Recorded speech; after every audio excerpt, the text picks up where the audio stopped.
ಎಲ್ಲರಿಗೂ ಜೈ ಭೀಮ್. ನಾವು ಈ ದೇಶದ ಜಾತಿವಾದಿಗಳ ಸೇವಕರಲ್ಲ, ನಾವು ಈ ದೇಶದ ಜಾತಿವಾದಿಗಳ ಸೇವಕರಲ್ಲ. ಈ ದೇಶವನ್ನು ಕಟ್ಟು ಬೆಳೆಸಿದ ಈ ದೇಶದ ವಾರಸುದಾರರು, ಮೂಲ ನಿವಾಸಿಗಳಂತ ಹೇಳಿದ ಬಾಬಾ ಸಾಹೇಬ್ ಅಂಬೇಡ್ಕರ್ ಪಾದಕ್ಕೆ ನಮಿಸುತ್ತಾ, ಬಂಧುಗಳೇ, ಈ ದಲಿತ ಸೇನೆ ಸಂಘಟನೆ ಅಂದ್ರೆ ಏನು, ಅದರ ಹಿನ್ನೆಲೆಗಳು ನಮಗೆ ಗೊತ್ತಿರುವ ಹಾಗೆ ತಮ್ಮ ಹತ್ರ ಹಂಚ್ಕೊಳ್ತೀನಿ.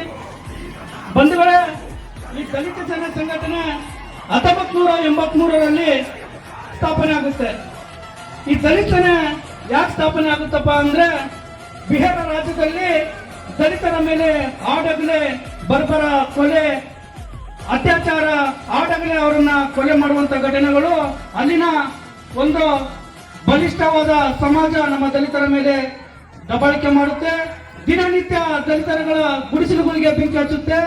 ಇದನ್ನು ನೋಡಿ ನೊಂದು ಈಗಿನ ಮಾಜಿ ಕೇಂದ್ರ ಸಚಿವರು, ಪದ್ಮಭೂಷಣ ದಿವಂಗತ ರಾಮ್ ವಿಲಾಸ್ ಪಾಸ್ವಾನ್ ಅವರು ಈ ದೇಶದ ಎಲ್ಲ ರಾಜ್ಯಗಳ ರಾಜ್ಯ ನಾಯಕರುಗಳನ್ನು ಕರೆದು ಬಿಹಾರದ ಜಂತರ್ ಮಂತರಿನ ಬೆಳದಿ ಎಂಬ ಗ್ರಾಮದಲ್ಲಿ ದಲಿತ ಸೇನೆ ಸಂಘಟನೆಯನ್ನು ಕಟ್ತಾರೆ.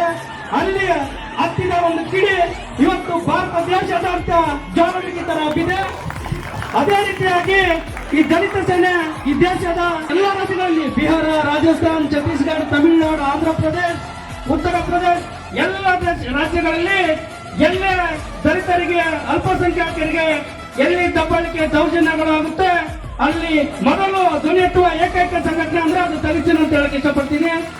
ಬಂಧುಗಳೇ, ಅದೇ ರೀತಿಯಾಗಿ ಈ ದಲಿತ ಸೇನೆ ಅಣ್ಣ ಕರ್ನಾಟಕದ ಬ್ಲೂ ಟೈಗರ್, ಬೆಂಗಳೂರು ಭಾಗದ ಬಿಡುಗಡೆ ಚಿರತೆ ಎಂದೇ ಹೆಸರು ಖ್ಯಾತಿಯಾಗಿರುವ ಅಣ್ಣ ಜಗನ್ನಾಥ್ ಅವರ ನೇತೃತ್ವದಲ್ಲಿ ಇವತ್ತು ಕರ್ನಾಟಕದಲ್ಲಿ ಯೌವನವಾಗಿ ದಲಿತ ಸೇನೆ ಬೆಳೆದಿದೆ. ಅದೇ ರೀತಿಯಾಗಿ ಇವತ್ತು ಬಳ್ಳಾರಿ ಜಿಲ್ಲೆಯಲ್ಲಿ ಸಹ ದಲಿತ ಸೇನೆ ಈ ಮಟ್ಟಕ್ಕೆ ಬೆಳೆಯಲು ಪ್ರಾಮಾಣಿಕವಾಗಿ ಒಂದು ತಂಡ ಇದೆ. ಅದು ಕಾಣದೆ ಪ್ರಾಮಾಣಿಕವಾಗಿ ಹಿಂದೆ ನಿಂತು ಶ್ರಮ ಪಡೆಯುವಂತ ವ್ಯಕ್ತಿಗಳು. ಅದಕ್ಕೆ ಈ ಸಂಘಟನೆ ಬಳ್ಳಾರಿಯಲ್ಲಿ ಇಷ್ಟು ಬಲಿಷ್ಠವಾಗಿ, ಇಷ್ಟು ಪ್ರಾಮಾಣಿಕವಾಗಿ ಎಲ್ಲಿ ದಲಿತರಿಗೆ, ಎಲ್ಲಿ ಬಡವರಿಗೆ, ಎಲ್ಲಿ ವಿದ್ಯಾರ್ಥಿಗಳಿಗೆ, ಎಲ್ಲಿ ಮಹಿಳೆಯರಿಗೆ ಅನ್ಯಾಯಕ್ಕೆ ಅಲ್ಲಿ ಪ್ರಾಮಾಣಿಕವಾಗಿ ಈ ಭಾಗದಲ್ಲಿ ದಲಿತ ಸೇನೆ ಸಂಘಟನೆ ಕೆಲಸ ಮಾಡ್ತಿದೆ ಅಂತ ಹೇಳಕ್ ಇಷ್ಟಪಡ್ತೀನಿ.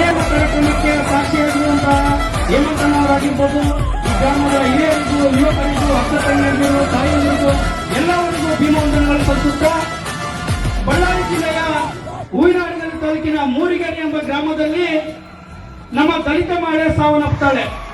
ಅದು ಯಾಕಪ್ಪ ಅಂದ್ರೆ, ಆ ಮೂರಿಗೆರೆ ಗ್ರಾಮದಲ್ಲಿ ಒಂದು ದಲಿತ ಮಹಿಳೆ ಸುಮಾರು 3 ಎಕರೆ ಜಮೀನನ್ನ ಸುಮಾರು 30-40 ವರ್ಷಗಳಿಂದ ಸಾಗುವಳಿ ಮಾಡ್ಕೊಂಡು ಬಂದಿರ್ತಾರೆ. ಆ ಬೆಳೆ ಬೆಳೆದಿರುತ್ತೆ. ಅಲ್ಲಿನ ಗ್ರಾಮ ಪಂಚಾಯತಿ ಪಿಡಿಒಗಳು, ಗ್ರಾಮ ಪಂಚಾಯತಿ ಅಧಿಕಾರಿಗಳು ಯಾವುದೇ ನೋಟಿಸ್ ಕೊಡದೆ ಏಕಾಏಕಿ ಆ ಗ್ರಾಮ, ಆ ಮಹಿಳೆ, ದಲಿತ ಮಹಿಳೆ ಏನ್ ಬೆಳೆದಿರ್ತಾಳೆ ಬೆಳೆ, ಅಲ್ಲಿ ಜೆಸಿಪಿ ಮುಖಾಂತರ ಬೆಳೆ ನಾಶ ಮಾಡಿ ಅಲ್ಲಿ ಕಾಮಗಾರಿ ನರೇಗಾ ವರ್ಕ್ ಸ್ಟಾರ್ಟ್ ಮಾಡ್ತಾಳೆ. ಆ ಹೆಣ್ಮಗಳು ನಮಗೆ, ನಮ್ಮ ಕುಟುಂಬಕ್ಕೆ ಆಧಾರವಾಗಿರುವುದು ಈ ಜಮೀನು, ಇದನ್ನೇ ಕಿತ್ಕೊಂಡ್ರೆ ನಾವು ಯಾವ ತರ ಬದುಕೋದು ಅಂತ ಹೇಳ್ಬಿಟ್ಟು ಆ ಹೆಣ್ಮಗಳು ಅಲ್ಲೇ ಪಾಯ್ಸನ್ ತಗೊಂಡು ಡೆತ್ ಆಗ್ತಾಳೆ. ಡೆತ್ ಆಗಿ ಸುಮಾರು 3 ತಾಸುಗಳಾದ್ರೂ ಸಹ ಯಾವುದೇ ಅಧಿಕಾರಿಗಳು ಸಹ ಬಂದಿರುವುದಿಲ್ಲ, ಅಟ್ರಾಸಿಟಿ ಕೇಸ್ ಆಗಿರುವುದಿಲ್ಲ. ನಾವು ಸುಮಾರು ಮಧ್ಯಾಹ್ನ 11:30 ಸಮಯದಲ್ಲಿ ವಾಟ್ಸ್ಆಪ್ ಗ್ರೂಪ್ ಅಲ್ಲಿ ಬರುತ್ತೆ ಸರ್, ಈ ತರ ಮೂರಿಗೆರೆಯಲ್ಲಿ ದಲಿತ ಮಹಿಳೆ ಸಾವನ್ನಪ್ಪಿರ್ತಾರಂತ. ವಾಟ್ಸ್ಆಪ್ ಗ್ರೂಪ್ ಅಲ್ಲಿ ನೋಡ್ಬಿಟ್ಟು ಸಂಡೂರು ತಾಲೂಕಿನಿಂದ ನಾವು ಸುಮಾರು 3 ಟ್ರ್ಯಾಕ್ಟರ್ ತಗೊಂಡು ನಮ್ಮ ಕಾರ್ಯಕರ್ತರು ಹೂವಿನಹಡಗಲಿ ಗ್ರಾಮಕ್ಕೆ ಹೋಗ್ತೀವಿ. ನಾವು ಹೋಗ್ಬಿಟ್ಟು ಆ ಮಹಿಳೆ ಏನ್ ಸಾವನ್ನಪ್ಪಿರ್ತಾಳೆ, ಆ ಮಹಿಳೆಯನ್ನ ಶವವನ್ನು ತಗೊಂಡು ಮೂರಿಗೆರೆ ಗ್ರಾಮ ಪಂಚಾಯತಿ ಮುಂದೆ ಪ್ರತಿಭಟನೆ ಮಾಡ್ತೀವಿ. ಶವವನ್ನು ಇಟ್ಬಿಟ್ಟು ಆ ತಕ್ಷಣ ಅದು ದೊಡ್ಡ ಸುದ್ದಿ ಹಬ್ಬುತ್ತೆ. ಆ ಕ್ಷಣದಲ್ಲಿ ನೂರಾರು ಸಂಖ್ಯೆಯಲ್ಲಿ ಪೊಲೀಸ್ ಅಧಿಕಾರಿಗಳು, ಡಿಎಸ್ಪಿಗಳು, ಎಸ್ಪಿಗಳು, ತಹಸೀಲ್ದಾರ್, ಡಿಸಿಗಳು ಎಲ್ಲರೂ ಭದ್ರತೆ ಬರ್ತಾರೆ. ಅವತ್ತು ನಾವು ಒಂದೇ ಮಾತು ಹೇಳ್ತೀವಿ, ಅದೇ ನಿಮ್ಮ ಅಧಿಕಾರಿ ಮಕ್ಕಳು ನಿಂತ್ಕೊಂಡಿದ್ರೆ ಅವರಿಗೆಲ್ಲ ಕಾವಲು, ಬಂದೋಬಸ್ತ್ ಎಲ್ಲ ಮಾಡ್ತಾ ಇದ್ರಿ.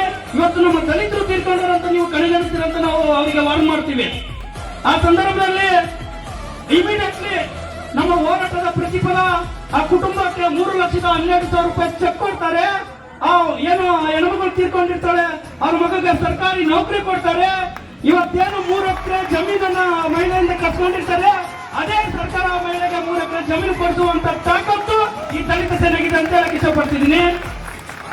ಇದೇ ರೀತಿಯಾಗಿ ನಾವು ಯಾವುದೇ ಒಂದು ಬಡ ಕುಟುಂಬದ ಮಗುಗೆ ಏನೋ ಆಪರೇಷನ್ ಇದ್ರು ಕೂಡ ನಾವು ಜನ ಏನೇ ಅಂತಂದ್ರೆ ಪ್ರಾಮಾಣಿಕವಾಗಿ ಒಂದು ಬಾಕ್ಸ್ ಮಾಡಿ ಪಟ್ಟಿ ಹಾಕುವ ಮುಖಾಂತರ ಸುಮಾರು 2-3 ಲಕ್ಷ ರೂಪಾಯಿ ಹಣ ಕಲೆಕ್ಟ್ ಮಾಡಿ ಒಂದು ಮೂರು ಆಪರೇಷನ್ ಸಹ ಮಾಡಿದೀವಿ.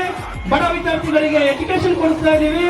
ಅದೇ ರೀತಿಯಾಗಿ ಈ ಗೌರಿಪುರ ಭಾಗದಲ್ಲಿ ಆಗಿರ್ಬೋದು, ಎನ್ ಬಸಾಪುರ ಗ್ರಾಮದಲ್ಲಿ ಆಗಿರ್ಬೋದು, ಪ್ರಾಮಾಣಿಕವಾಗಿ ಬರೀ ದಲಿತ ಸೇನೆ ಕಾರ್ಯಕರ್ತರ ಎಲ್ಲ ದುಡ್ಡು ಹಾಕ್ಬಿಟ್ಟು ಬಡವರಿಗೆ ನಿವಾಸನ ಮಾಡಿಸುವಂತ ಕೆಲಸ ಈ ದಲಿತ ಸೇನೆ ಮಾಡಿದೆ. ನಂತರ ಬಾಬಾ ಸಾಹೇಬ್ರು ಹೇಳ್ತಾರೆ ಫಾರ್ ಮಾಸ್ಟರ್ ಕೀ ಅಂತ. ಬಂಧುಗಳೇ, ನಮ್ಮ ದಲಿತ ಸಮಾಜ ರಾಜಕೀಯ ಅಧಿಕಾರ ಹಿಡಿದಾಗ ಮಾತ್ರ ನಾವು ಏನಾದ್ರೂ ನಮ್ಮ ಸಮಾಜನ ಅಭಿವೃದ್ಧಿ ಮಾಡಲು ಸಾಧ್ಯ. ಬಾಬಾ ಸಾಹೇಬ್ರ ಕೊನೆ ಆಸೆ ಏನಾಗಿತ್ತಂದ್ರೆ ಯುಗಗಳ ಕಾಲ ನೊಂದು ಬೆಂದಿರುವ ನಮ್ಮ ದಲಿತ ವರ್ಗವು ಈ ದೇಶವನ್ನು ಆಳುವುದು ನಾನು ಕಣ್ಣಾರ ನೋಡಬೇಕೆಂಬುದೇ ನಮ್ಮ ಸರ್ವಗುರಿ ಎಂದು ಬಾಬಾ ಸಾಹೇಬ್ ಹೇಳ್ತಾರೆ. ಅದೇ ರೀತಿಯಾಗಿ ಈ ಬಾಬಾ ಸಾಹೇಬರ ಕನಸಾಗೇ ಉಳಿದಿದೆ. ಇವತ್ತು ಯುವ ನಾಯಕರಾಗಲಿ ಯಾರೋ ಒಬ್ರು ಒಂದು ರಥವನ್ನ ಚಳವಳಿಯನ್ನ ಮುಂದೆ ನಡೆಸಿ ಹೋಗ್ತಾರೆ ಅಂದ್ರೆ ಅವ್ರನ್ನ ಟಾರ್ಗೆಟ್ ಮಾಡೋದು, ಅವ್ರ ಬಗ್ಗೆ ಅಪಪ್ರಚಾರ ಮಾಡೋದು, ಅವ್ರ ಮೇಲೆ ಕೇಸ್ ಹಾಕ್ಸೋದು, ಅವ್ರನ್ನ ಕುಗ್ಗಿಸುವಂತ ಕೆಲಸ ನಮ್ಮ ನಾಯಕರು ಮಾಡ್ತಿದ್ದಾರೆ.